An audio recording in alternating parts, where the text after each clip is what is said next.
옆에 정당은 그의 언변이 제법 있는 것을 보고는 속으로 좋아했다.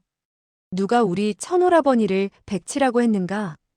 천오라버니의 무공은 이미 넷째 할아버지를 뛰어넘게 되었고 머리 쓰는 것마저도 더욱더 분명해지게 되었다. 속으로 기쁜 나머지 그녀는 얼굴에 대번에 화사한 웃음을 띄웠다.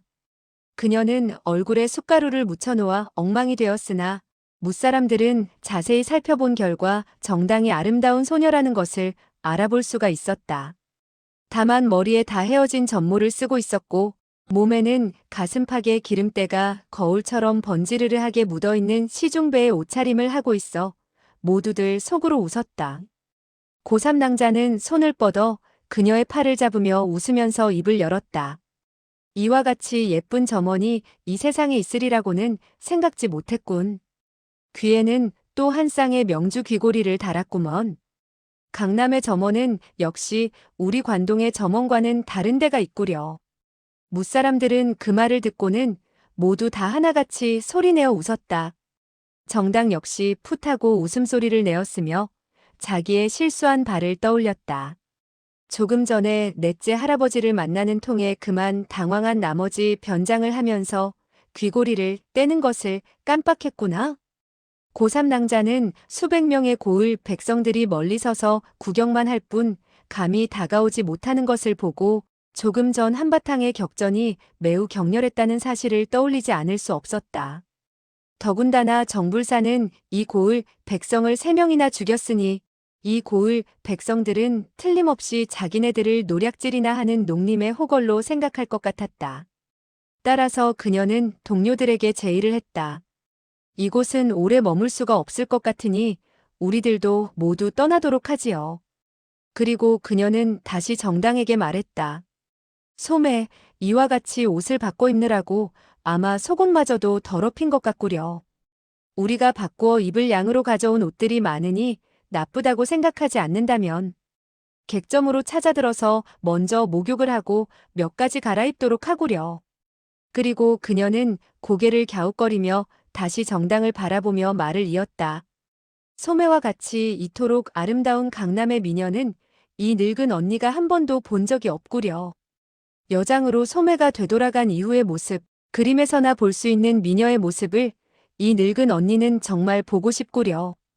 그래야만 이후에 관동으로 돌아갔을 적에 이 바깥 세상을 구경하지 못한 친척이나 친구들에게 자랑할 거리가 생겨나지 않겠소? 고3 낭자가 이토록 달콤한 말로 칭찬을 하자 정당은 그만 뭐라고 말할 수 없을 정도로 흐뭇해져서는 방긋 웃었다. 제가 치장을 할 줄 모른다 하더라도 언니께서는 웃지는 마세요. 고3 낭자는 그녀의 그와 같은 말을 듣자 이미 허락한 것을 알고는 왼손을 드러내저으며 외쳤다. 모두들 떠나도록 하지요. 무사람들은 모두 우렁차게 그러자고 대답을 했다. 그리고 말을 끌고 와서는 석파천과 정당이 말에 오르도록 기다려서는 각기 다투어 말을 타고는 그 관동의 제자 시체를 싣고서 질풍과 같이 말을 몰아 그 고을을 벗어났다. 이 일행들 가운데 나이로 따지나 무공으로 볼 때에 하나같이 범일비가 우두머리 노릇을 하는 것 같았다. 그러나 이번 중원에 오는 데 있어서 모든 비용은 만마장에서 출자하기로 되어 있었기 때문에 고3 낭자는 성격이 호방하고 흥청망청하는 편이라 돈을 물쓰듯이 하기 때문에 자연스럽게 이 한때 사람들의 우두머리 노릇을 하게 된 것이었다. 여러 사람들은 각기 요동의 건말을 타고 삽시간에 수십 리를 달려나가게 되었다. 석파천은 살그머니 정당에게 물었다. 이 길이 송강부로 가는 길이요? 정당은 웃으면서 고개를 끄덕였다. 기실 송강부는 동남쪽에 위치하고 있었는데 여러 사람들은 동북쪽으로 달려가고 있어 석청 부부와는 갈수록 멀어지고 있었다. 땅거미가 지게 되었을 적에 그들은 한 커다란 고을에 이르게 되었다. 이곳은 평양채라고 하는 곳이었다. 무사람들은 곧장 이 고장에서 가장 큰 객점으로 찾아들게 되었고 그 죽은 제자는 쾌도문의 문화생이었기 때문에 여정평이 제자들과 후사를 처리했으며 의식을 차린 이후 화장을 해서는 죄를 갈무리했다. 고3 낭자는 이때 방에서 정당을 도와 여장을 갖추도록 하고 있었다. 그녀는 정당이 젊은 부인의 옷차림을 하고 있으나 행동거지에서는 처녀라는 것이 완연히 드러나는지라 속으로 매우 의아하게 생각했다. 그날 밤 관동의 군호들은 객점에서 돼지와 양을 잡고 크게 잔치를 벌이게 되었는데 석파천을 굳이 수석에 앉혔다. 정당은 정불사와 자기 관계를 이야기하고 싶지 않아. 매번 고3 낭자와 범일비가 이야기를 빙글 돌려서 석파천과 그녀의 사문 내력을 알아보려고 했을 적에는 언제나 얼렁뚱땅 얼버무렸다. 군호들은 그들이 이야기하지 않으려고 하는 것을 보고는 다시 더 묻지를 않았다. 고3 낭자는 석파천과 정당의 사이가 매우 친밀해 보이고 정당이 석파천을 바라보게 되었을 때에 더욱 두 눈에 정이 담뿍 서려 있는 것을 보고 속으로 생각했다. 은공과 이소매는 아마도 10중 8구 야간 도주를 한 한 쌍의 연인인 것 같구나. 우리들은 그야말로 눈치 없이 이들 두 사람의 좋은 일을 방해해서는 안 될 것이다.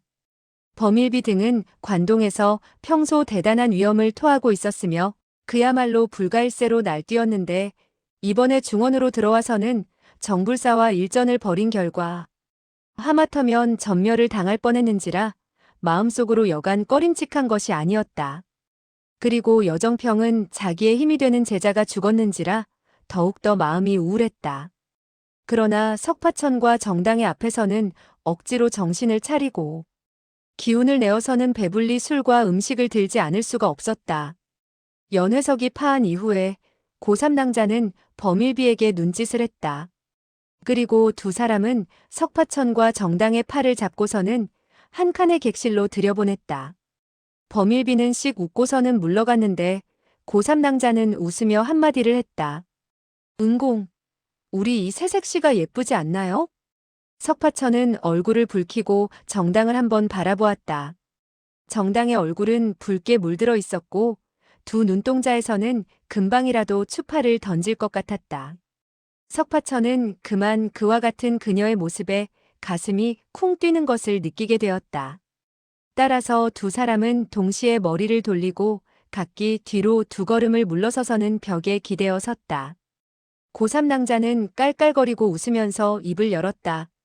하하하, 오늘 밤 두 분은 동방화촉을 밝히게 되었는데 이토록 부끄럼을 타다니 어처구니가 없군요.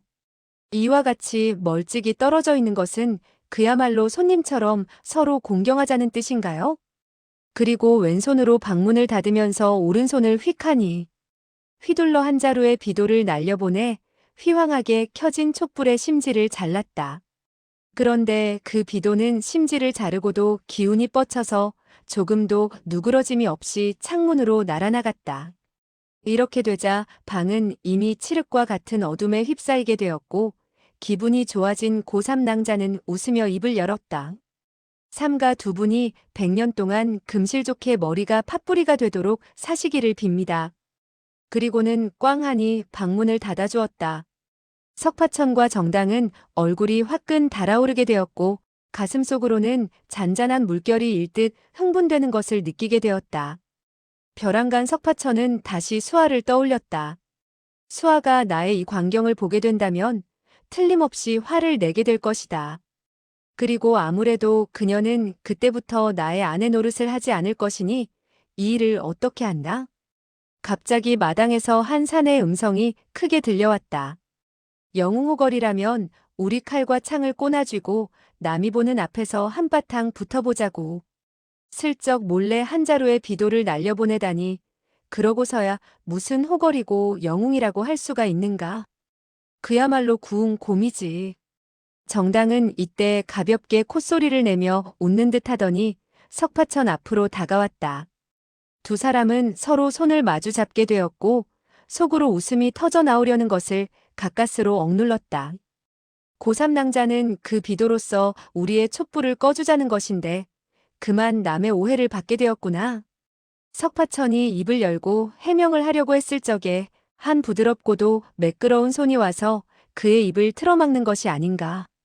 그런데 이때 마당에서는 그 사내가 계속해서 욕지거리를 했다. 이 비도는 정말 음흉하고 악랄하기 이를 데 없는 것으로 보아 10중 8구 관동에 그 염치 없는 계집애가 사용하는 것 같구나. 소문에 들으니 요동에는 무슨 만마장이 있고 곧시 성을 가진 과부가 무공을 제대로 배우지를 못해. 걸핏하면 비도를 던져 사람을 암살한다고 들은 바가 있지. 우리 중원의 강호 동도들은 그래도 그와 같은 형편없는 암기는 사용하지 않는다. 고3 낭자는 자기가 던진 비도가 남에게 오해를 받게 되자 약간 모욕적인 말을 듣고도 이를 크게 버리고 싶지 않아 덮어두려고 했다. 그런데 가만히 듣고 보니 그 욕지거리는 더욱더 심해지고 바로 자기 자신을 지적하는 것이 아닌가? 그는 나의 비도를 알아보고 하는 말일까? 아니면 그저 아무렇게 나오는 대로 씨부렁거려 본 것일까? 그런데 그 사내는 더욱더 신이 나서 욕을 해대기 시작했다. 관동이라는 고장은 너무나 공궁해서 도적들이나 마적들이 곳곳에 널려 있다고 들었다. 빌어먹을 무슨 만도문인가 하는 문파의 칼은 빠르게 휘두르지를 못해. 오로지 몽환약으로 사람을 해친다는 소문이다. 거기다가 청사문이라는 문파에서는 몇 마리의 독사들을 가지고 문정걸식을 한다고 들었다. 거기다가 범과 성을 가진 사람은 일비낙수라고 하던가 두 자루에 똥을 푸는 막대기를 사용한다고 들었는데 정말 웃다가 입이 삐뚤어질 지경이군. 그 사람이 그렇게 큰 소리로 떠들어대는 말을 듣게 되자 관동의 군호들은 그만 하나같이 안색이 변하고 말았다. 그들은 그 사내가 바로 자기네들 일행을 노리고 찾아온 사람임을 알 수가 있었기 때문이었다. 여정평은 손에 자금도를 들고서는 마당으로 달려나갔다. 그러고 보니 한 왜소한 사내가 손짓 발짓을 해가며 신이 나서 욕지거리를 하고 있었다. 여정평은 호통을 내질렀다. 친구, 당신이 이곳에서 터무니없는 소리를 짓거린 것은 무슨 의도이지? 그 사람은 제법 큰 소리를 쳤다. 무슨 의도가 있다는 것인가? 노부는 관동 사람들의 납작한 골통을 보기만 하면 속으로부터 화치밀어 하나하나 그 머리통을 잘라서는 대들보에 걸어놓고 싶은 심정이다. 여정평은 고개를 가볍게 한번 끄덕여 보였다. 매우 좋다. 납작한 골통이 바로 이곳에 있으니 어디 한번 쳐보시지. 그리고 몸을 흔들며 어느덧 그의 옆으로 다가들면서 자금도를 들어 옆으로 쓰러쳤다. 대번에 그 사내는 허리깨로부터 두 동강이가 나게 되었고 상반신은 일장 밖으로 날아가 떨어지게 되었는데 그 바람에 온 마당에 선혈을 뿌리게 되었다. 이때에 범일비와 풍량 그리고 고3 낭자 등은 모두 다 마당으로 나와서 구경을 하고 있었다. 이 왜소한 사내가 어떤 신기한 무공을 펼칠 것인지 심지어 여정평을 두 동강 내지 않을까 하는 기대에서 주시를 했던 것인데 그와 같은 광경에 그만 놀람과 의아함에 입이 딱 벌어지고 말았다. 여정평으로서는 더욱더 놀라 얼이 빠질 지경이었다.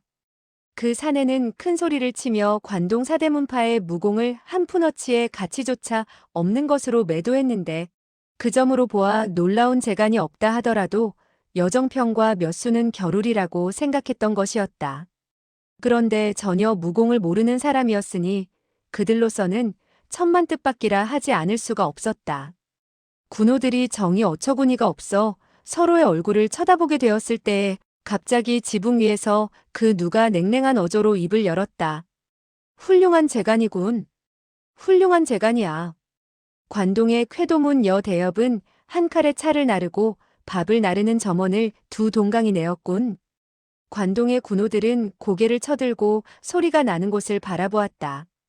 그러고 보니 한 사람이 몸에 잿빛 장포를 걸치고 옆짐을 지고서 지붕 위에 서 있었다. 군호들은 즉시 여정평이 죽인 사내가 바로 이 객점의 점원이며 틀림없이 저 지붕 위에 서 있는 사람에게 은자를 받고 마당으로 나서서는 터무니없는 욕을 한 것임을 깨달을 수 있었다. 물론 그 사내는 은자 몇 푼에 목숨을 잃은 셈이지만 진정 어처구니 없는 결과라 하지 않을 수가 없었다. 이때 고3 낭자는 오른손을 휙휙하니 휘둘러 세 자루의 비도를 지붕 위에 서 있는 사람에게로 세차게 쏘아보냈다. 그러나 그 사람은 왼손을 뻗치더니 대번에 한 자루의 칼자루를 거머쥐고서는 왼쪽으로 몸을 날려 나머지의 두 자루를 피하더니 길게 웃음을 터뜨렸다. 우회해. 관동 사대문파의 장문인들께서 이곳까지 와주셨으니 아예 우리들은 이 고을 북쪽 10일이 떨어진 소나무 밭에서 만나도록 합시다. 만약에 오기 싫다면 그만둬도 좋다네. 그리고 그는 범일비 등의 대답을 듣지 않고 몸을 날려 지붕 위에서 길로 내려서더니 나는 듯이 달려가는 것이었다. 고3낭자는 물었다. 그곳으로 가야 할까요? 범일비는 천천히 고개를 끄덕였다. 상대방이 누구이든 간에 우리에게 도전을 해온 이상 우리들로서는 반드시 그 장소로 나가지 않을 수가 없는 것이요. 고3낭자는 맞장구를 쳤다. 맞았어요. 어찌됐든 간에 우리들로서는 관동 무림의 명예를 땅바닥에 떨어뜨릴 수는 없는 거예요. 그녀는 석파천의 방 창문 밑으로 다가가서는 낭낭한 음성으로 입을 열었다. 석은공, 그리고 소매. 우리들은 남의 도전을 받고 먼저 떠나게 되었소. 내일 앞쪽 고을에서 다시 만나 함께 술을 마시도록 합시다. 그리고 그녀는 잠시 여유를 두었으나 석파천의 대답 소리를 들을 수 없자 다시 입을 열었다. 이곳에서 이미 살인사건이 벌어지게 되었으니 약간 일이 번거롭게 되는 것을 면할 수 없게 될 것이외다. 그러니 두 분 역시 일찌감치 출발을 해서 피해를 입게 되는 일이 없도록 하시구려. 그녀는 석파천과 정당 두 사람에게 함께 자기네들이 약속한 장소로 가자는 말을 하지 않았다. 낮에 정불사를 상대로 격전을 벌이게 되었을 때에 석파천이 그들 네 사람의 목숨을 구해주었는데 만약에 다시 석파천에게 함께 가자고 초청을 하게 된다면 마치 그의 보호를 애걸하는 것 같아질 것이고 또 그렇게 됨으로써 관동 사대문파가 너무나 허수아비 같은 존재로 알려지게 될까봐 마음이 내키지 않았던 것이다. 이때 객점에서는 점원이 피살된 것을 알고는 모두 다 왁자하니 떠들면서 난리를 피우고 있었다. 어떤 사람들은 목청껏 고함을 질렀다. 악한들이 사람을 죽였소. 목숨을 구해주시오. 그런가 하면 어떤 사람은 급히 외쳤다. 빨리 관가에 알리시오. 그런가 하면 어떤 사람들은 나직이 당부하며 말했다. 아무 소리 하지 마시오. 악한들은 아직 떠나지 않았소. 석파천은 나직이 물었다. 어떻게 하지? 정당은 한숨을 내쉬었다. 아, 어찌됐든 간에 이곳에서는 머물 수 없게 되었으니 그들을 따라가서 구경이나 하도록 해요. 석파천은 걱정스러운 듯 말했다. 그런데 상대방이 누구인지 모르겠구려. 혹시 당신의 넷째 할아버지가 아닐까? 정당은 고개를 가로저었다. 나도 모르겠어요. 우리 두 사람은 얼굴을 내밀어서는 아니 되어요. 어쩌면 우리 할아버지일지도 몰라요. 석파천은 아, 하는 소리를 내며 놀라 말했다. 그렇다면 야단났구려. 나는 역시 안 가겠소. 정당은 입을 삐쭉 내밀었다. 바보. 만약에 우리 할아버지라면 우리가 뺑소니 치면 될 것이 아니겠어요? 지금 당신의 무공이 이토록 강하니 할아버지도 당신을 죽일 수가 없어요. 나는 걱정되지 않는데 당신은 되레 겁을 내는군요. 그와 같은 말을 하는 사이에 말발굽 소리가 울려 퍼지고 관동의 군호들이 잇따라 객점에서 나서는 소리를 들을 수가 있었다. 그런데 이때 고3낭자가 큰 소리로 외쳤다. 이곳에 200열량의 은자가 있다. 열량은 숙박비이고 200량은 그 점원의 장례비와 집안을 돌보는 비용이다. 사람을 죽인 사람은 산동의 마적인 왕대호이니 다른 사람에게 누를 끼치지 않도록 하라. 석파천은 나직이 물었다. 어째서 또 산동의 마적 왕대호가 툭 튀어나오는 것이오? 정당은 설명을 했다. 그것은 가짜예요. 관가에 알리게 되었을 때에 변명을 하기 좋게 하느라고 그러는 것이죠. 그리하여 두 사람도 객실에서 나오게 되었고 객점을 나서게 되었는데 객점의 문 앞 말뚝이 있는 곳에 두 필의 말이 매여 있었다. 그들은 관동의 군호들이 자기네들에게 남겨준 것이라고 짐작을 할 수 있었다. 따라서 그들은 즉시 말에 올라타고는 북쪽을 향해 달려갔다. 석파천과 정당은 멀리서 관동의 군호 뒤를 따랐다. 약 10여 리를 나가게 되었을 적에 앞쪽에 새까맣게 소나무 숲이 자리를 잡고 있는 것을 볼 수 있었다. 곧이어 범일비가 낭낭히 외쳤다. 어느 친구분이 기다리고 있으시오? 관동의 만마장과 쾌도문, 청룡문, 그리고 학필문이 삼가 인사를 드리오. 두 사람은 몸을 날려서는 말에서 내려왔다. 그리고는 허리를 구부리고 관동 사오들이 있는 곳으로 가까이 다가가다가 마침 한 커다란 바위가 있는 것을 보고 그 바위 뒤에 몸을 숨겼다. 범일비 등은 말발굽 소리를 듣고서는 두 사람이 따라온 것을 알고 있었으나 여전히 아는 체를 하지 않고 다만 눈을 들어서는 소나무 밭 쪽을 살폈다. 이때 4명의 장문인들은 앞쪽에 서 있게 되었고 10여 명의 제자들은 일장의 간격이 떨어진 뒤쪽에 한 줄로 늘어서 있었다. 소나무 밭은 조용하니 아무런 기척도 들려오지 않았다. 하얀 달은 그렇게 밝지 못한 편이었는데 온 들판에 늘어서 있는 소나무 밭에 반사되어 모든 사람들의 얼굴이 푸른빛을 띄우고 있었다. 한참 후 숲속에서 피리 소리가 들리고 왼쪽과 오른쪽에서 각기 한 줄의 흑이인들이 달려나왔는데 한 줄에 좋기 5, 60명은 되었다. 100여 명이나 되는 그들은 관동 군호 및 석파천과 정당의 등 뒤로 돌아가 포위를 한 채 서서는 움직이지도 않았다. 그러나 금방이라도 무기를 뽑아들 자세였다. 곧이어 숲속에서 10여 명의 흑이인들이 걸어 나왔다. 그들 역시 한 일자로 늘어섰다. 석파천은 그들을 보고 하고 탄성을 발했다. 그러나 그 소리는 옆에 있는 정당이나 들었을 뿐 아무도 주의하지 못했다. 나타난 사람들은 꼭 10명인데 바로 장락방의 내호당 정 부향주들인 미횡야, 진충지, 전비 등이었다. 이 10사람이 줄을 지어 서자 다시 한 사람이 걸어 나왔다. 바로 착수해춘 폐해석이었다. 그는 한 일자로 늘어선 사람들 앞으로 두세 걸음 나서더니 장기침을 하며 입을 열었다. 관동의 사대문파 장문인들께서 왕림하셔서 패방의 형제들은 어흠, 어흠. 감히 총타에서 기다리지 못하고 특별히 이곳까지 멀리 영접을 나왔소이다. 그런데 여러분들께서는 너무나 늦게 도달하셨기 때문에 패방의 아래 위 사람들 모두 매우 기다리기에 초조해졌소이다. 범일비는 그가 말을 하는 사이에 연신 기침을 하는 소리를 듣고 무림에서 크게 이름이 나 있는 폐해석이라는 것을 알 수가 있었다.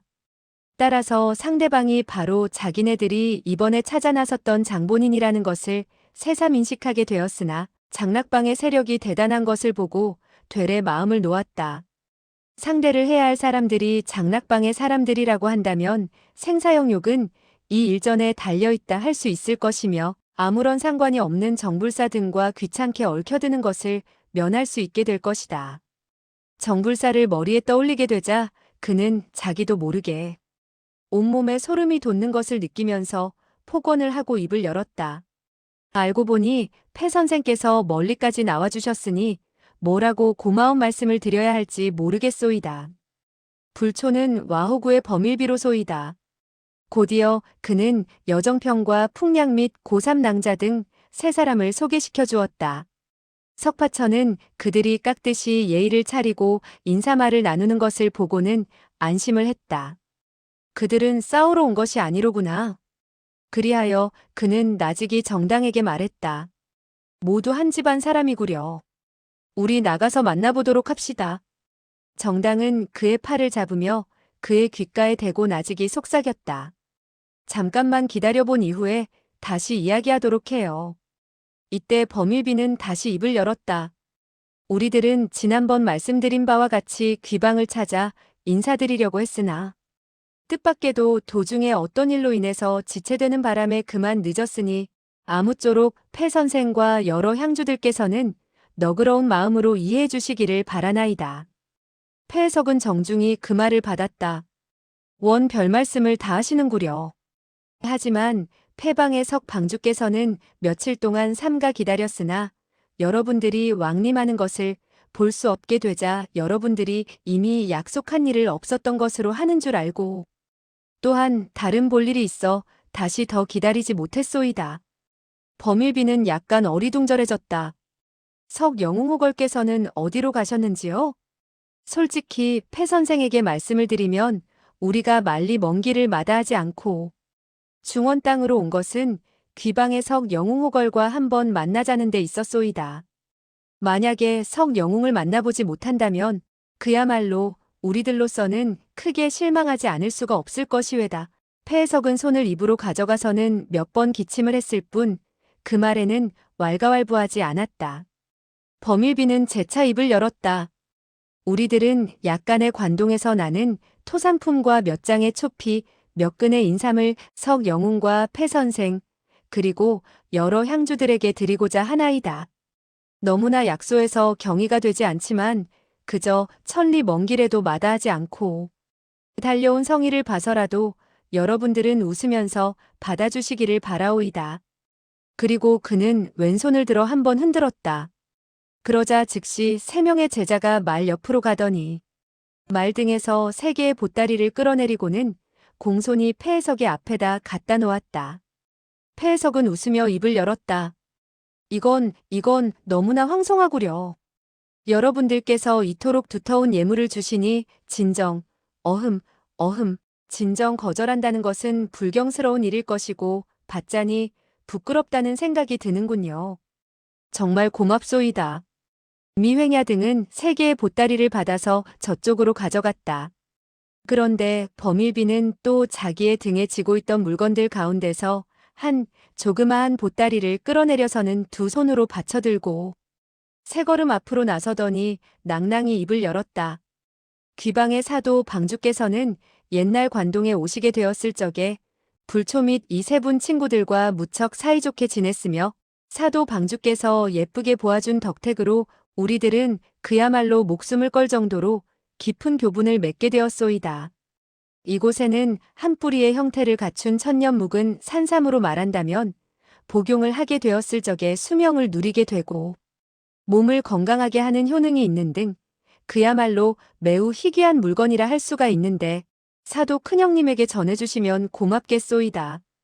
그리고 그는 두 손으로 보따리를 받쳐들고 폐해석을 바라볼 뿐 얼른 보따리를 디밀지 않았다. 석파천은 매우 이상하게 생각했다. 어째서 또 한 명의 사도방주가 있다는 것일까? 이때 폐해석은 몇 번 기침을 하고 또 길게 한숨을 내쉬더니 입을 열었다. 폐방의 전 방주였었던 사도 형님으로 말하면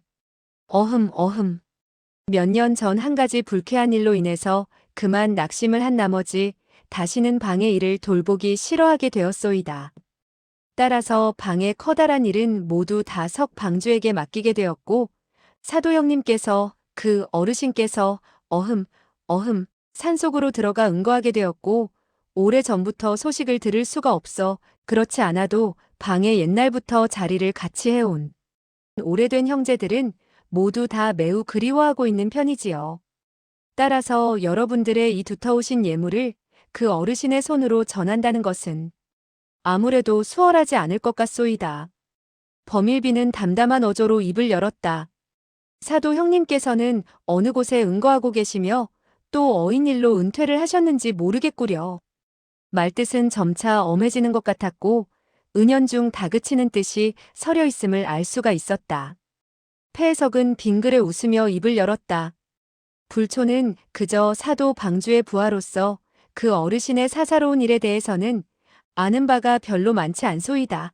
범형 등 몇 분이 사도 방주와는 그야말로 목숨을 같이 할 수 있는 교분을 가지고 있다 하니 불초로서는 정의 장락방이 크게 세력을 떨치게 되었을 무렵에 사도 방주께서 갑자기 그 방주의 무거운 짐을 석 방주에게 내맡기게 되었는지 가르침을 받고 싶소이다. 이렇게 되자 주객이 전도하게 되었으며 범일비에 다그치는 듯한 언사를 반박했을 뿐만 아니라 오히려 범일비로 하여금 좀처럼 대답을 할 수 없도록 만들었다. 따라서 범일비는 중얼거리며 말했다. 그걸 우리가 어떻게 알 수 있겠소이까?